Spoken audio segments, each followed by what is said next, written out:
Shalom, salam sejahtera bagi kita semuanya. Terima kasih telah mau menonton video dari saya ini. Perkenalkan dulu, nama saya Riki Saputra. Saya dari mahasiswa Universitas HKBP Indonesia Muhammad Center, Fakultas Keguruan dan Ilmu Pendidikan, Program Studi Pendidikan Guru Sekolah Dasar. Di sini saya akan sedikit memberikan materi, menyajikan materi mengenai anak berkelainan atau anak berkebutuhan khusus. Nah, di sini saya akan membahas secara rinci apa sih jenis-jenis anak berkelainan khusus ini dan bagaimana sih karakteristik mereka, ciri-ciri mereka, serta bagaimana sih bimbingan yang harus kami lakukan sebagai guru nantinya bagi anak berkebutuhan khusus. Nah, sebab itu tonton terus video saya ini dan saya ucapkan terima kasih. Baiklah, terima kasih. Yang pertama, anak berkebutuhan khusus adalah anak tunanetra, di mana anak tunanetra adalah anak yang memiliki kelemahan atau kesulitan dalam penglihatan. Nah, di mana di sini penglihatannya itu memiliki kelainan, baik berupa tidak bisa melihat secara total ataupun tidak bisa melihat secara sebagian. Nah, di sini kita sering tidak menyadari anak kita sebagai anak tunanetra, di mana anak tunanetra ini biasanya terjadi pada anak dimulai sejak dini. Nah, orang tua tidak menyadari bahwa anak itu anak tunanetra. Kenapa? Karena orang tua tidak tahu ketika anaknya diberikan stimulus atau rangsangan kepada si anak tidak memberikan respon. Nah, orang tua tidak tahu, tidak menyadari bahwasanya anak tersebut anak tunanetra, karena mereka berpikir ya mungkin saja anak tersebut sedang ada, mungkin anak tersebut tidak memiliki mood atau tidak mampu untuk menjawab masih anak mungkin ke orang tua. Tapi tanpa ia sadari bahwasanya anaknya tidak memberikan respon, artinya anak tersebut mungkin saja mengalami tunanetra. Karena apa? Kita sudah memberikan stimulus pada si anak, namun si anak tersebut tidak memberikan respon sama sekali. Nah, sebab itu orang tua harus bisa melihat bagaimana sih jenjang umur anak, bagaimana perkembangan si anak selama ia dari kecil sampai ia berbulan-bulan setelah ia lahir. Artinya di sini peran orang tua sangat penting bagi perkembangan si anak. Sebab karena jika orang tua teliti, jika orang tua menyadari sejak kecil, maka ia bisa dibantu. Nah, bantuan pada anak tunanetra itu bisa banyak berupa seperti kacamata dan lain-lain. Namun itu tidak bisa memberikan secara optimal kepada si anak. Nah, sebab itu saya akan memberikan lebih penjelasan kembali mengenai anak tunanetra ini sebagai berikut. Anak berkebutuhan khusus. Anak berkebutuhan khusus menurut Hayward, anak berkebutuhan khusus adalah anak dengan karakteristik khusus yang berbeda pada umumnya, tanpa selalu menunjukkan pada ketidakmampuan mental, emosi, dan fisik. Termasuknya adalah anak tunanetra. Anak tunanetra termasuk anak berkebutuhan khusus, di mana anak tunanetra adalah individu yang mengalami suatu kerusakan pada bagian bola mata mereka, sehingga mengakibatkan individu tersebut mengalami keterbatasan dalam fungsi penglihatan. Penyebab dari anak tunanetra adalah kerusakan pada bagian bola mata, retina, kornea, atau pada syaraf-syaraf penglihatan, sehingga kerusakan tersebut mengakibatkan individu kehilangan fungsi penglihatannya. Karakteristik dari anak tunanetra menurut Hillman dan Tosborn tahun 1969 bahwa dari segi aspek akademis, yang pertama, anak tunanetra memiliki pengalaman khusus, namun pengalaman-pengalaman tersebut kurang terintegrasikan. Kedua, anak tunanetra memperoleh angka yang hampir sama dengan anak pada umumnya, misalnya dalam berhitung, kosakata, dan informasi, tetapi dalam hal pemahaman mereka dinilai kurang baik dari anak yang lainnya. Sedangkan dari segi aspek sosial dan pribadi, yang pertama, karena keterbatasan yang dimiliki si anak, secara tidak langsung hal tersebut menyebabkan masalah kepribadian. Masalah kepribadian lebih cenderung diakibatkan oleh sikap negatif yang diterima oleh anak dari lingkungan sosialnya. Yang kedua, berdasarkan faktor-faktor lingkungannya, anak tunanetra lebih mudah curiga, tersinggung terhadap orang lain. Dan karakteristik berdasarkan fisik dan motorik, yang pertama kali adalah secara fisik. Anak tunanetra bisa dilihat dari kondisi mata mereka yang berbeda dengan anak-anak dengan mata normal pada umumnya. Yang kedua, mempunyai kepekaan pendengaran dan juga perabaan yang lebih baik. Dan yang ketiga, dalam aspek motorik, perilaku sikap tubuh anak tunanetra kurang tegap, agak kaku, sering menggosok-gosokkan mata dan menghentak-hentakkan kaki. Namun, untuk mengetahui apakah anak tersebut memiliki ketunanetraan dapat dilakukan dengan pula tes Snellen-Card. Demikianlah pembahasan mengenai anak tunanetra. Baiklah, selanjutnya adalah anak autisme. Nah, kita sering mendengar nih kalimat anak autisme. Tanpa kita sadari kita tidak tahu itu apa anak autisme. Nah, anak autisme adalah anak yang memiliki gangguan pada sistem saraf pusat. Nah, kita akan mempelajari secara rinci sebagai berikut. Anak autis. Berbagai pakar memiliki teori dan pengertiannya masing-masing dalam mengemukakan anak autisme atau autis, di mana menurut Hanafi tahun 2002, autisme merupakan gangguan perkembangan organik yang mempengaruhi anak-anak dalam berinteraksi dan menjalani kehidupan.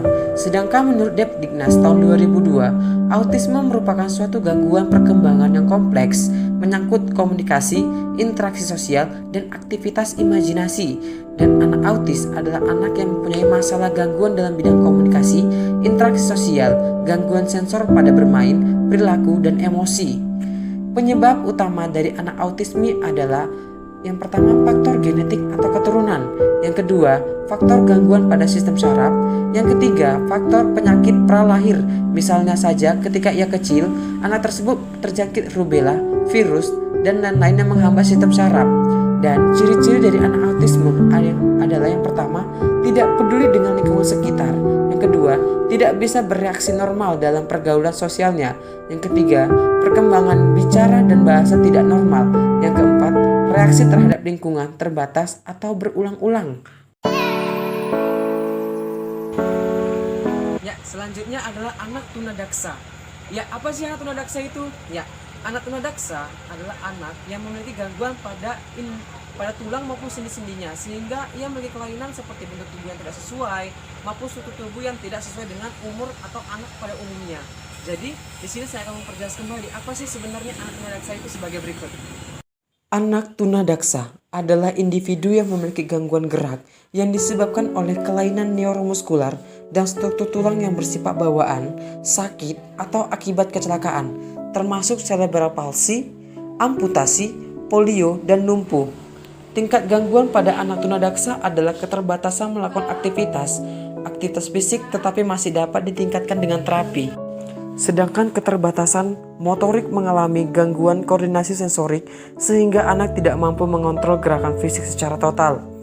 Karakteristik dari anak tunadaksa, yang pertama adalah anggota tubuh kaku, lemah, bahkan lumpuh. Yang kedua, terdapat bagian anggota gerak yang tidak lengkap atau tidak sempurna, kesulitan berdiri, sering terjatuh, dan penderita cerebral palsy dan penderita kelainan otot bicara akan mengalami gangguan pada bicaranya. Baiklah, selanjutnya adalah anak tunagrahita. Apa sih anak tunagrahita ini? Ya, anak tunagrahita adalah anak yang memiliki kekurangan atau kelainan dalam tingkat intelijensinya atau intelektualnya, di mana IQ dari si anak yaitu di bawah rata-rata dari anak-anak normal lainnya. Nah, di samping itu pula, anak tunagrahita juga memiliki kesulitan dalam beradaptasi dengan lingkungannya. Nah, anak tunagrahita ini akan saya sampaikan secara lengkap sebagai berikut. Anak tunagrahita adalah istilah yang digunakan untuk menyebut anak atau orang yang memiliki kemampuan intelektual di bawah rata-rata dan bisa juga disebut dengan retardasi mental. Menurut Nur Aini, anak tunagrahita adalah anak yang memiliki kemampuan intelektual atau IQ dan memiliki keterampilan yang penyesuaiannya di bawah rata-rata pada anak seusianya.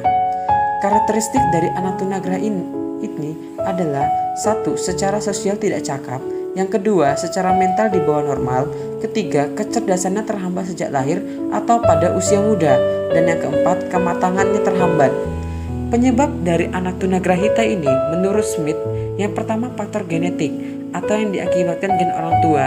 Yang kedua, faktor prakelahiran, misalnya terjangkit penyakit rubella setelah lahir yang dapat merusak sistem otak.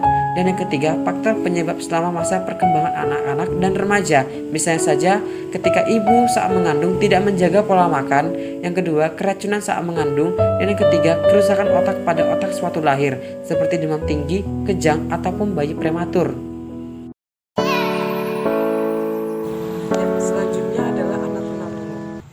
sih anak tunarungu ini? Ya, anak tunarungu adalah anak yang memiliki kelemahan atau kesulitan dalam pendengaran. Nah, anak tunarungu ini biasanya seperti ketika kita memberikan stimulus seperti bertanya, mereka kesulitan gitu. Apa sih yang dikatakan mereka, karena mereka sulit mendengar. Nah, kesulitan mendengar ini adalah disebut dengan anak tunarungu. Nah, penjelasan lebih lengkapnya akan saya sampaikan sebagai berikut. Anak tunarungu adalah seseorang yang mengalami kekurangan atau kehilangan kemampuan mendengar, baik sebagian atau seluruhnya, yang diakibatkan karena tidak berfungsinya sebagian atau seluruh pendengaran. Karakteristik dari anak tunarungu yang pertama kali dalam segi fisik, cara berjalannya kaku dan anak membungkuk. Hal ini disebabkan terutama terhadap alat pendengaran. Yang kedua, gerakan matanya cepat. Yang ketiga, bernapas pendek dan agak terganggu. Dan yang kedua, ciri-ciri dari segi sosialnya bisa kita lihat di mana yang pertama kali dia merasa rendah diri, merasa diasingkan, merasa kurang diadilkan dari yang lain, dan kurang menguasai irama bahasa. Dan yang ketiga, ciri khas dari anak tunarungu dari segi emosi. Yang pertama kali adalah kekurangan bahasa lisan dan tulisan seringkali menyebabkan siswa atau anak tunarungu akan mendefinisikan sesuatu negatif atau salah dalam hal pengertiannya. Hal ini disebabkan karena tekanan emosinya yang tidak stabil. Biasanya, alat tunarungu ini menggunakan bahasa isyarat sebagai alat komunikasinya. Terima kasih masih mau menonton video saya ini. Di sini saya akan melanjutkan mengenai bagaimana bimbingan yang dilakukan kita orang tua untuk anak yang memiliki kelainan atau anak berkebutuhan khusus atau ABK. Nah, hal yang bisa kita lakukan adalah orang tua tidak boleh membandingkan anaknya dengan anak yang lain. Nah, kenapa? Di sini anak ini sudah memiliki kekurangan, untuk apa lagi dibandingkan dengan orang lain? Sehingga itu akan mengintimidasi, akan menghakimi jiwa dari si anak tersebut. Dia akan merasa, aku nggak pantas dilahirkan. Atau saya dilahirkan karena orang tuaku aja nggak suka kepada aku. Nah, itu seharusnya orang tua memberikan dorongan, motivasi, pencerahan, bimbingan yang lebih ekstra kepada anaknya. Dia tidak perlu dibandingkan dengan keluarganya. Bisa saja anak kedua tersebut adalah memiliki kelainan tunanetra, lalu dibandingkan dengan kakak-kakak sebelumnya. Kakak-kakak sebelumnya memiliki kesempurnaan organnya. Nah, dia akan merasakan kekurangan itu. Dia akan merasa terintimidasi, untuk apa aku hidup, untuk apa aku dilahirkan. Sehingga itu akan membuat jiwanya itu tertekan. Nah, disinilah peran orang tua untuk menjaga selalu, untuk tidak mengatakan hal-hal yang aneh. Cukup dorongan orang tua aja yang penting, motivasi dia, inspirasikan dia dengan tokoh-tokoh yang seperti dia, yang memiliki kekurangan seperti dia. Ia akan mampu menjadi orang yang sukses seperti orang tokoh-tokoh tersebut. Lalu yang kedua adalah berikan ia kebebasan untuk memiliki bakat. Nah, bakatnya inilah dikembangkan. Misalnya saja ia memiliki kelemahan kelainan di indera penglihatan, misalnya dia tunanetra.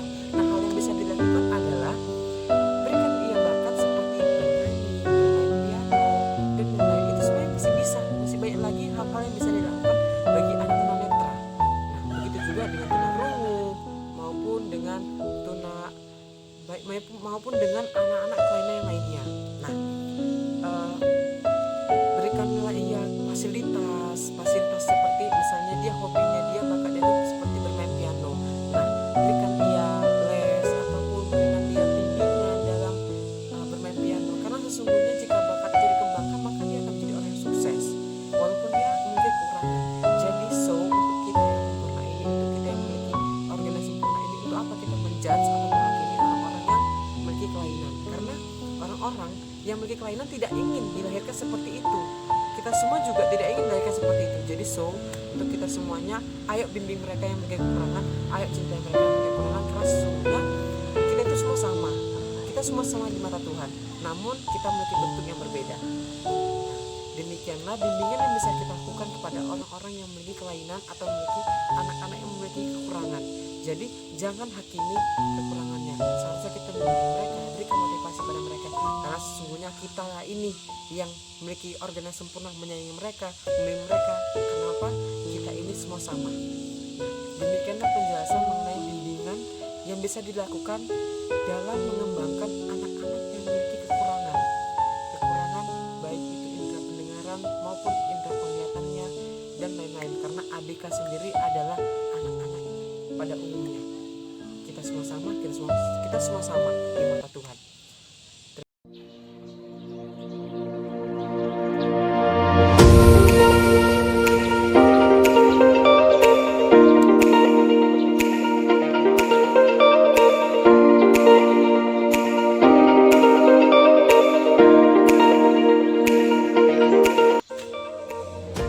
Terima kasih masih setia menonton video saya ini. Baiklah, demikianlah penjelasan mengenai anak berkebutuhan khusus dari saya ini. Apabila ada kalimat ataupun kata yang salah, saya mohon maaf karena saya juga manusia biasa.